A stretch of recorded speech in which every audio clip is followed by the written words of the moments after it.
በህይወታችሁ ስኬታማ ለመሆን ለሰዎች በፍጹም መናገር የሌሉባችሁ 6 ነገሮች። ሰላም ጤና ይስጥልን የዚህ ቻናል ተከታታዮች። በህይወታችን ውስጥ ሁላችንም ስኬትን፣ ሰላምንና ደስታን እንፈልጋለን። ነገር ግን አንዳንዴ ሳናስበው የምንናገራቸው ጥቂት ቃላት የህይወታችንን ጉዞ ሊያደናቅፉት እንደሚችሉ ያውቃሉ?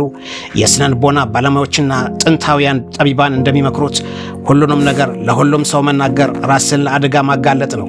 በዚህ ቪዲዮ በህይወታችሁ ፍጹም ሰላምና ስኬት እንዲኖራችሁ ከፈለጋችሁ ለሰዎች ማጋራት የሌሉባችሁ 6 ወሳኝ ነገሮችን እንመለከታለን።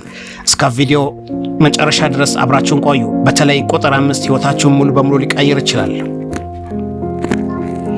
የመጀመሪያውና ዋናው ነገር የወደፊት እቅዶቻችሁ ናቸው። አዲስ ስራ ለመጀመር፣ አገር ለመቀየር ወይም ትልቅ ንብረት ለመግዛት እያሰባችሁ ከሆነ ለሰዎች አስቀድማችሁ አትናገሩ። ምክንያቱም እቅዶቻችሁን ለሰዎች ስትናገሩ አይምሯችሁ ስራውን ሰርቶ የጨረሰውን ያህል የውሸት እርካታ ይሰማዋል። ይህን የመስራት የተነሳሽነት ይቀንሳል። በተጨማሪም የሰዎች አይሆንልህም የሚል አሉታዊ አስተሳሰብ ጉልበትን ይሰርቀዋል። እቅድህም በሚስጥር ያዝ፣ ውጤቱ ግን ጮህ ብሎ እንዲናገር አድርግ። ሁለተኛው የገንዘብ መጠናችሁን ነው። ስንት እንደምታገኙ፣ ምን ያህል እንዳጠራቀማችሁ ወይም ምን ያህል ዕዳ እንዳለባችሁ ለሰዎች መዘርዘር አያስፈልግም። ብዙ ካላችሁ ሰዎች ሳታውቁት ለቅናትና ላላስፈላጊ ብድር ትጋበዛላችሁ።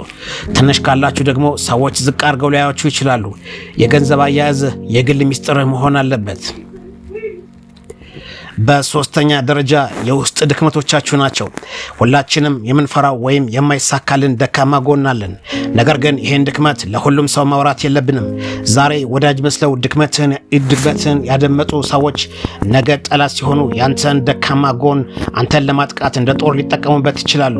ድክመትህን ለምትማመንበት ባለሙያ ወይም አማካሪ ብቻ አጋራ። አራተኛው የቤት ውስጥ ሚስጥር ነው። በትዳርህ፣ በፍቅር ግንኙነትህ ወይም በቤተሰብ ውስጥ የሚፈጠሩ ግጭቶችን ለሶስተኛ ወገን አትናገር። በቤት ውስጥ የሚፈጠር ጸብ በቤት ውስጥ መፈታት አለበት። ለሰዎች ስታወራ ቤተሰብህን ዝቅ ታደርጋለህ። ሰዎችን በግል ህይወትህ ጣልቃ እንዲገቡ በር ትከፍታለህ። በትዳር ውስጥ እምነት የሚገነባው ሚስጥርን በመጠበቅ ነው። አምስተኛው ያደረጋችሁትን መልካም ስራ ነው። ለአንድ ሰው የገንዘብ እርዳታ ካደረጋችሁ፣ ሰው ካስተማራችሁ ወይም የበጎ ስራ ከሰራችሁ ለሰዎች አታውሩ። ቀኝ እጅ የምታደርገው ግራ እጅህ አይወቀው ነው የሚባለው።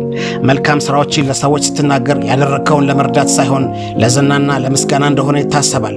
ልግስና በራስህና በፈጣሪ መካከል ብቻ መቅረት አለበት። ያኔ እውነተኛ ሰላም ታገኛለህ። ስድስተኛውና የመጨረሻው የሌሎችን ሰዎች ሚስጥር ነው። አንድ ሰው አምኖህ የነገረህን ሚስጥር ለሌላ ሰው አሳልፈህ መስጠት የለብህም።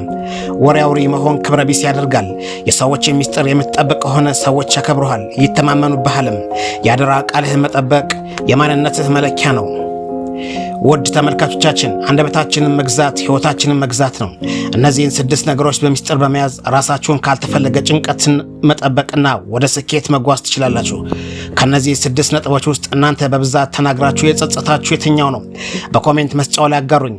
ቪዲዮ ከተመቻችሁ ላይክ ማድረጋችሁና ለወዳጅ ዘመዶቻችሁ ሼር ማድረጋችሁን አትርሱ። ለቻናሉ አዲስ ከሆናችሁ ደግሞ በየሳምንቱ ጠቃሚ የህይወት ምክሮችን ለማግኘት ሰብስክራይብ ያድርጉ።